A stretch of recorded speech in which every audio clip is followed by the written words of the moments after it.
Hello students, MNC education welcomes you all. MNC education में आप सबों का बहुत बहुत स्वागत। Today in continuation of 3 dimensional geometry we are going to do angle between a line and a plane. Then we will see two concepts based on the above concept, angle between a line and a plane. To understand the concept behind this, let us draw a plane first and then a line. Let us draw the plane. It is a plane, let us suppose, and a line is this one. Now we need to know the angle between this plane and the line. Let us suppose it is theta.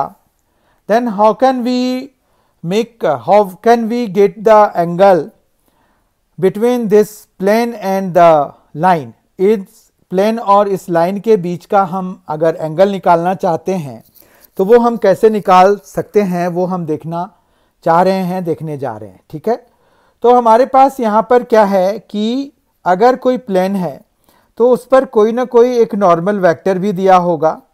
तो मान रखिए कि हमारे पास एक normal vector जो कि usually हम N vector से डिनोट करते हैं, यहाँ पर हम कैपिटल एन भी यूज़ करते हैं और स्मॉल एन भी यूज़ करते हैं। We can use small N as well as capital N, कोई भी हम यूज़ कर सकते हैं। और ये जो लाइन है, ये वाली लाइन, इस लाइन में एक डायरेक्शन वेक्टर होता है जिसको कि हम बी वेक्टर से रिप्रेजेंट कर सकते हैं। अब हमारे पास दो वेक्टर्स तो मिल गए हैं, एक एन वेक्टर है और एक बी वेक्टर है। तो हम अगर लाइन और प्लेन के बीच में एंगल निकालना चाहते हैं तो ये थीटा हमने सपोज कर लिया, लेकिन अगर हम एन और बी के बीच में एंगल निकालेंगे तो वो या तो हम ये निकालेंगे या फिर ये निकालेंगे, ठीक है, या फिर ये वाला भी निकाल सकते हैं, पर हमें तो मेनली ये काम है। तो अगर हम इस एंगल की बात करें तो यहाँ पर एक राइट एंगल ट्रायंगल बन रहा है। चूंकि ये नॉर्मल है तो ये प्लेन पर परपेंडिकुलर होगा और ये लाइन है तो ये तो किसी भी एंगल पे जाएगा। तो ये थीटा हमने सपोज कर लिया कि भाई इनके बीच का एंगल थीटा है। ये 90 डिग्री है, मतलब π/2 है। ठीक है, तो ये एंगल कौन सा होगा? तो ये होगा π/2 माइनस थीटा, राइट। अब जो है, अगर हम एंगल बिटवीन टू वेक्टर्स निकालें, मतलब एन वेक्टर और बी वेक्टर के बीच का एंगल हम निकाल रहे हैं, तो हमारे पास एक फॉर्मूला होता है cos theta is equal to b vector dot n vector upon mod of B vector and mod of n vector, right. फिर हम एक्यूट एंगल के लिए इस पर मॉड भी लगा देते हैं। ये चीज़ हमें एंगल बिटवीन टू वेक्टर्स से मिल जाता है। ठीक है, यहाँ तक तो कोई दिक्कत नहीं है, लेकिन यहाँ पर cos थीटा नहीं निकलेगा। ठीक है, तो यहाँ पर क्या निकलेगा? यहाँ पर हमें निकलेगा cos π/2 minus theta. As you can see, देखिए इन दोनों के बीच में कौन सा एंगल बन रहा है? ये π/2 minus theta. If we want कि हमें जो है मिले थीटा के लिए आंसर, तो यहाँ पर हमें cos π/2 माइनस थीटा यूज करना पड़ेगा। ठीक है, आप समझ पा रहे हैं? तो यहाँ पर ये cos थीटा नहीं लेकर हमें cos π/2 माइनस थीटा लेना पड़ेगा। You can see it here. तो ये देखिए cos π/2 minus theta is equal to ये हो गया। फिर हमें पता है कि cos π/2 minus theta is nothing but sine theta. Sine theta होता है, तो sine theta is equal to क्या हो गया? B dot N upon mod of B और फिर मॉड ऑफ एन और फिर इसका मॉड ले लिया एक्यूट एंगल निकालने के लिए। ठीक है, तो हम जो है एक प्लेन और एक लाइन के बीच में इस तरह से एंगल प्राप्त कर सकते हैं, गेट कर सकते हैं angle between a line and a plane. हमें जो है यहाँ पर साइन थीटा बन जाता है और बाकी तो b dot n by mod of b mod of n. ठीक है, अब जो है अगर वेक्टर नोटेशन में ये दिया हुआ है तब तो हम ये फॉर्मूला यूज करेंगे। अगर हमें कार्टेशियन नोटेशन में वो दिया हुआ है, इक्वेशंस दिए हुए हैं, तो उस केस में हमारे पास क्या होगा? तो यहाँ पर अगर हमें कार्टेशियन नोटेशन में दिया हुआ है तो बी वेक्टर को आप कुछ लिखेंगे ना, a1 i कैप लिखेंगे, b1 j कैप लिखेंगे, c1 k कैप लिखेंगे, ऐसा कुछ लिखेंगे। और एन वेक्टर को भी आप इसी तरह से कुछ लिखेंगे। तो एन वेक्टर को अगर आपने मान रखो कि a2 i cap plus b2 j cap plus c2 k cap लिखा है, और ये अगर हम यहाँ पर डाल दें b डॉट एन के लिए और ये मॉड ऑफ b और मॉड ऑफ n के लिए, तो हमारे पास इसका कार्टेशियन फॉर्म भी आ जाएगा। b डॉट n में ये क्या होगा, a1 a2 plus b1 b2, ऐसे ही डॉट प्रोडक्ट्स निकालते हैं, a1 a2 plus b1 b2 plus c1 c2 हो जाएगा, ठीक है। और अपॉन में जब हम मॉड b की बात कर रहे हैं तो mod b will be root under of a1 square plus b1 square plus c1 square, right. तो हम इसको फिर यहां पर क्या लिख सकते हैं, root under of a1 square plus b1 square plus c1 square, और फिर हम यहां पर लिख सकते हैं a2 square plus b2 square plus c2 square, ठीक है। और फिर हम इसका मॉड क्लोज कर देंगे। तो इस तरह से हमें यहां पर मिल गया एंगल, जब इक्वेशंस जो है कार्टेशियन फॉर्म में दिए हुए हैं, जब वेक्टर फॉर्म में दिए हुए हैं तो हम ये यूज करेंगे। अब हम देखते हैं कंडीशन ऑफ परपेंडिकुलरिटी। परपेंडिकुलरिटी के लिए कंडीशन क्या होगा कि कोई भी लाइन जो है किसी भी प्लेन पे परपेंडिकुलर कब होगा। तो यहां पर एक पहले हम प्लेन बना लेते हैं, ठीक है। तो प्लेन पे अगर कोई लाइन परपेंडिकुलर है तो let us suppose it will be like this one, तो ये परपेंडिकुलर है, ये लाइन है, ठीक है। तो एन वेक्टर भी तो इस पे परपेंडिकुलर ही होता है, नॉर्मल वेक्टर इसीलिए तो कहते हैं। तो इसका मतलब ये हो गया कि ये जो बी वेक्टर है वो एन वेक्टर के पैरेलल हो जाएगा।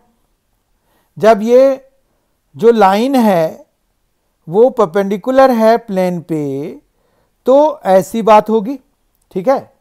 अब जब दो वेक्टर्स पैरेलल होते हैं तो उनके जो कोफिशिएंट्स होते हैं आई कैप जे कैप और के कैप के, वो प्रोपोर्शनल होते हैं। तो मतलब हम a1 by a2 is equal to b1 by b2 is equal to c1 by c2 लिख सकते हैं।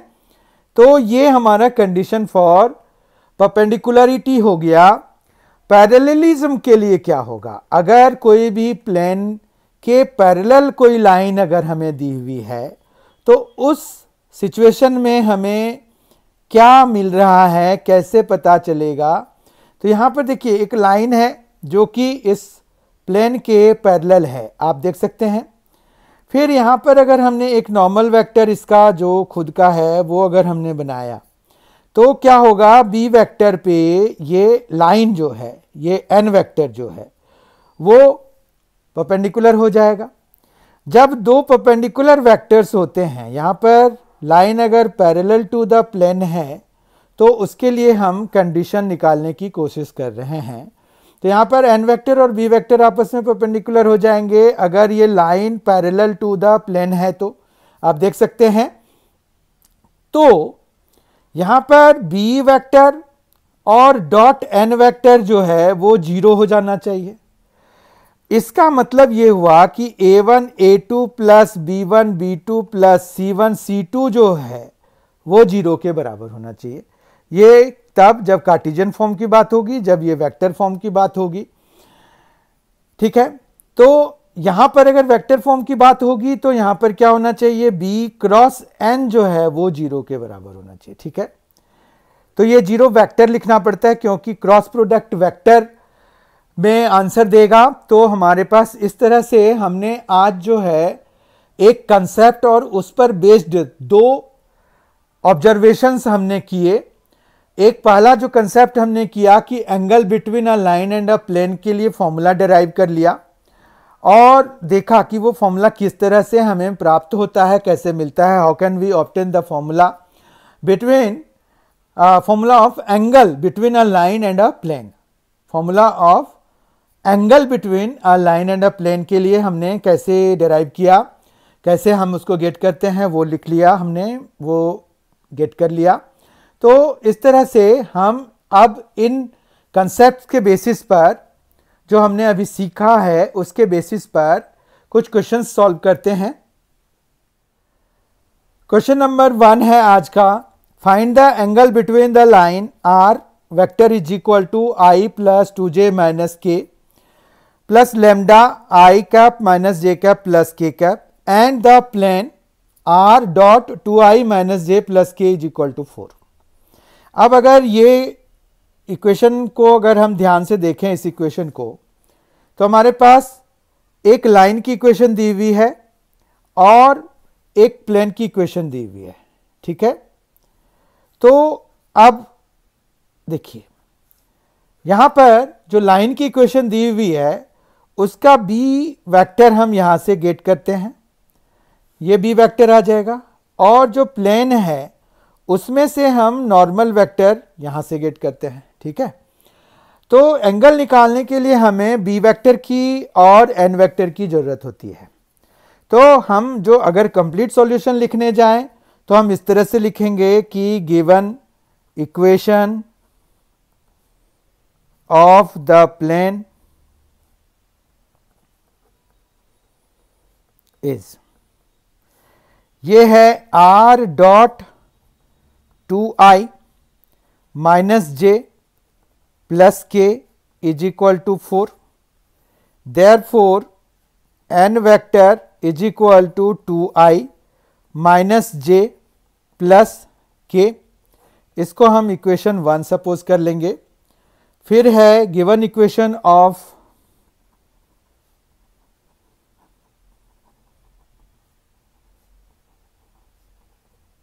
द लाइन इज, ये है R vector is equal to, you can see it है, R vector is equal to I plus 2j minus K, फिर है plus lambda और आई minus जे plus के, ठीक है। यहां तक कोई दिक्कत नहीं है। यहां से हम बी वेक्टर के लिए लिखेंगे, देखिए ये बी वेक्टर हम यहां से गेट करते हैं, ये हमारा बी वेक्टर है। जिस तरह से हमने यहां पर एन वेक्टर निकाला था, लिखा था, उसी तरह से हम बी वेक्टर यहां पर लिखने जा रहे हैं।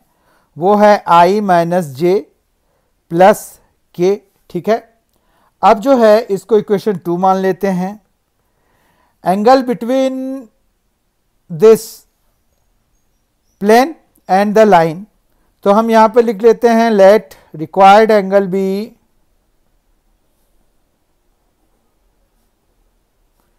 थीटा। अब हम वो फॉर्मूला लगा देते हैं, therefore sine theta is equal to b vector dot n vector upon mod of B vector mod of n vector, और हम मॉड लगा देते हैं। अब यहां पर बी डॉट एन वेक्टर देखिए, ये 2, फिर माइनस माइनस तो ये प्लस हो गया 1, क्योंकि 1 इंटू 1 है, ये भी 1 इंटू 1 है, और अपॉन में आ जाएगा root under of mod b की वैल्यू क्या होगी। मॉड बी की वैल्यू देखिए 1 square plus 1 square plus 1 square, तो 1 प्लस 1 प्लस 1 हो गया, 1 स्क्वायर 1 होता है, तो 1 प्लस 1 प्लस 1 3 बार ही हो गया, तो रूट 3 हो गया। दूसरा है हमारे पास 2 स्क्वायर यानी कि 4 प्लस 1 प्लस 1, तो ये हो जाएगा 6, क्योंकि 4 प्लस 1 प्लस 1 मतलब 2 square plus 1 square plus 1 square है, तो रूट 6 हो गया, और ये फिर हमारे पास ऐसा आ गया।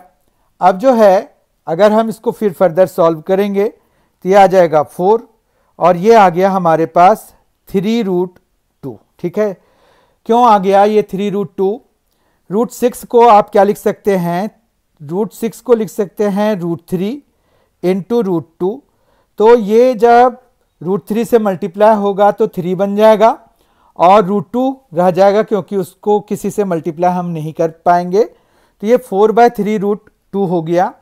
तो हम जो है एंगल जो लिखेंगे वो हम इन्वर्स ट्रिगोनोमेट्री जो 12th क्लास का चैप्टर 2 है वो यूज करके हम लिख लेंगे। तो theta is equal to sine inverse of 4/3 root 2 हमारा आंसर हो जाएगा, ठीक है।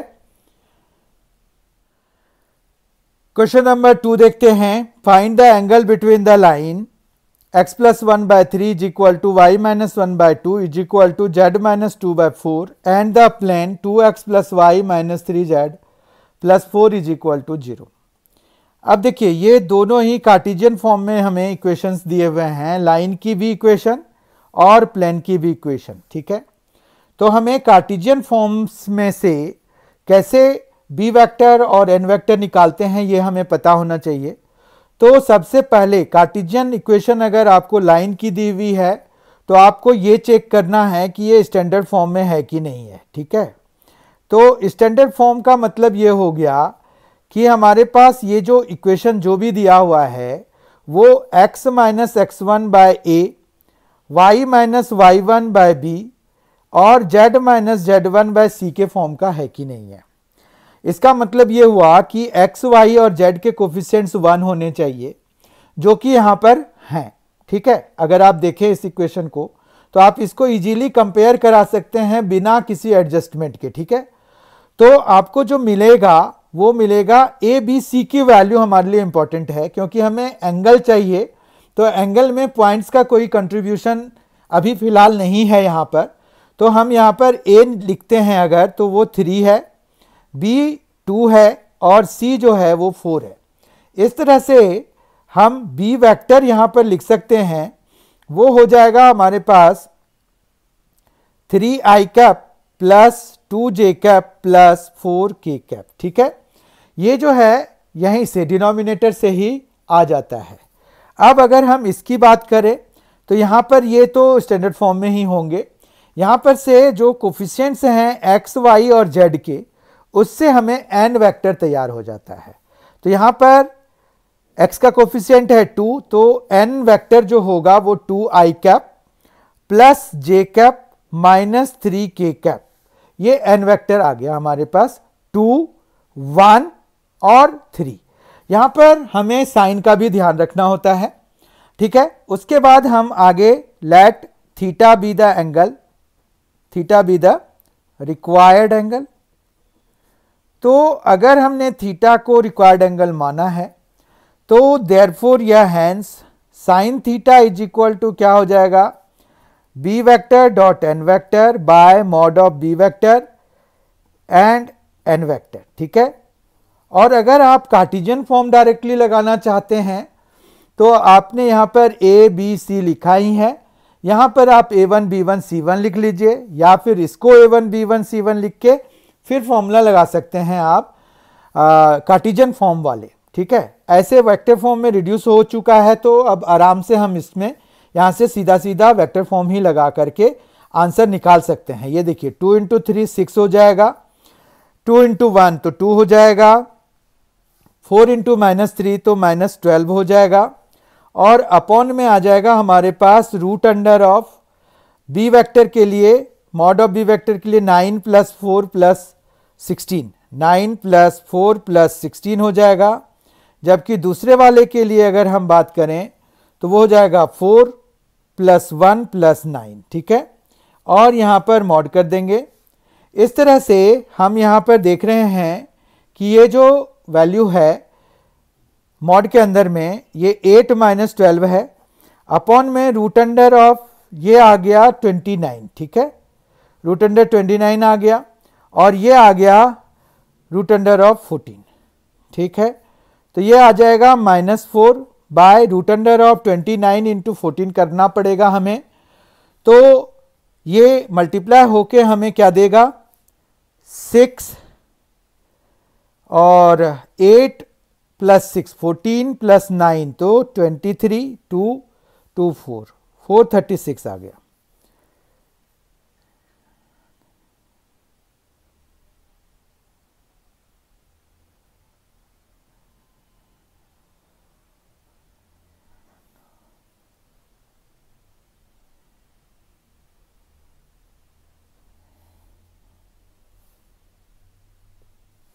$406 आ रहा है, ठीक है। तो इस तरह से अगर हम देखें तो -4 बाय 406 रूट अंडर और ये है। तो अगर हम थीटा की वैल्यू लिखना चाहते हैं, एक्यूट एंगल लिखना चाहते हैं तो थीटा इज इक्वल टू क्या हो जाएगा साइन इनवर्स ऑफ 4/√406। ठीक है, तो इस तरह से हमें angle between the line and the plane मिल गया। अब यहां पर अगर हम मान रखो कि ऑब्ट्यूस एंगल लिखना चाहते हैं तो हमारे पास -4/√406 ही रहेगा। अब देखिए, अगर आप ध्यान से देखिए तो कोई भी प्लेन और कोई भी लाइन के बीच में ऑब्ट्यूस एंगल भी तो हो सकता है, तो जो आ रहा है आप वही ले लीजिए इसको, मतलब -4/√406 ही इसकी वैल्यू ले लीजिए। ठीक है, क्योंकि एक्यूट एंगल निकालना हमारे लिए ज़रूरी नहीं है, क्योंकि जो प्लेन है और जो लाइन है वो हमारा ऑब्ट्यूस एंगल भी बना रहे होते हैं, तो जो आ रहा होता है हम वही लिख देते हैं, अनलेस कि आपको पूछा जाए। क्योंकि अब जैसे ये लाइन है तो लाइन और प्लेन के बीच में ये एंगल बन रहा है। अब मान रखिए कि ये लाइन ऐसे जा रही है, तो हम फिर ये इधर वाला मेजर करके लिख सकते हैं, एक्यूट एंगल हमेशा लिख सकते हैं। पर अगर हम साइन ना भी कंसीडर करें तो भी कोई ऐसी दिक्कत वाली बात नहीं है, तो हमारा आंसर दोनों ही सही होगा। अगर हम साइन इनवर्स ऑफ 4/√406 लिख देते हैं तो भी सही है, साइन इनवर्स ऑफ -4/√406 कर देते हैं तो भी हमारा आंसर सही है। ठीक है, आई हैव जस्टिफाइड इट, क्योंकि अगर कोई लाइन और कोई प्लेन के बीच में एंगल बन रहा है तो हम एंगल तो इधर से भी मेजर कर सकते हैं, तो वो कोई दिक्कत वाली बात नहीं है। पर हमें जो भी मतलब मॉड अगर लगाना ऑप्शनल है तो हम मॉड यूजुअली नहीं लगाते हैं। ठीक है, क्वेश्चन नंबर 3 देखिए, इफ द लाइन, एक लाइन की इक्वेशन दी हुई है, r vector is equal to i - 2j + k + lambda 2i + j + 2k इज parallel to the plane r dot 3i - 2j + mk is equal to 14, find the value of m। Very important question. अगर आप देखिए तो इस तरह के question CBSE के point of view से बहुत ही इंपॉर्टेंट होते हैं, फेवरेट क्वेश्चंस होते हैं उनके। तो यहाँ पर जो है अगर आप देखें तो लाइन की इक्वेशन दी हुई है आपके पास, वहाँ से हम b वेक्टर निकाल सकते हैं। ठीक है, तो हम यहाँ पर b vector is equal to 2i + j + 2k ले लेते हैं, और प्लेन की इक्वेशन से हम n वेक्टर ले सकते हैं, वो है 3i - 2j + mk। ठीक है, अब ये क्या कह रहे हैं कि ये जो लाइन है वो पैरेलल टू द प्लेन है। ठीक है, तो यहाँ पर हम फिर वही जो कंक्लूजन हमने निकाला था वहाँ पर कि कंडीशन फॉर पैरेललिज्म क्या है, तो since line is parallel to the plane, hence क्या होना चाहिए, कंडीशन तो यही था कि दोनों का डॉट प्रोडक्ट जो है वो 0 के बराबर हो जाए। तो यहाँ पर डॉट प्रोडक्ट निकाल लेते हैं, वो है 6 - 2 + 2m और ये इक्वल टू 0 हो गया। इस तरह से ये 4 + 2m इज इक्वल टू 0 हो गया। तो यहाँ पर 2m इज इक्वल टू -4, या फिर simply m is equal to हमारे पास -4/2, तो ये -2 आ गया। तो इस तरह से m की वैल्यू अगर -2 होगी तो ये जो लाइन है और प्लेन है ये आपस में पैरेलल हो जाएंगी। ठीक है, इस तरह से आज हमने एक कंसेप्ट निकाला कि angle between a line and a plane कैसे निकालते हैं। हम एक्यूट एंगल की बात कर रहे थे, हमारे पास ऑब्ट्यूस एंगल भी हो सकता है, तो यहाँ पर मॉड लगाना बहुत ज़्यादा ज़रूरी नहीं है, अगर आप लगा देते हैं तो गलत भी नहीं है। और इस तरह से हमने जो है angle between a line and a plane निकाला, और उसके बेसिस पर 3 बहुत ही ज़्यादा इंपॉर्टेंट क्वेश्चंस करे। ये questions examination point of view से, CBSE board point of view से, ICSE board of point view से और एनआईओएस से या इंडियन स्टेट के स्टेट बोर्ड से पॉइंट ऑफ व्यू से काफ़ी इंपॉर्टेंट क्वेश्चंस थे। और ये कंसेप्ट भी बहुत ही इंपॉर्टेंट था जो हमने आज के सेशन में किया। तो आई होप कि आपको ये सारे कंसेप्ट समझ में आ गए होंगे। Thank you so much for being with us, thanks a lot. In the next session we will see angle between two planes, so I request you to be there और आप उस वीडियो को भी देखेंगे। तब तक के लिए thank you so much for being with us, thanks a lot, enjoy yourself, be very well prepared for any exams. Thank you.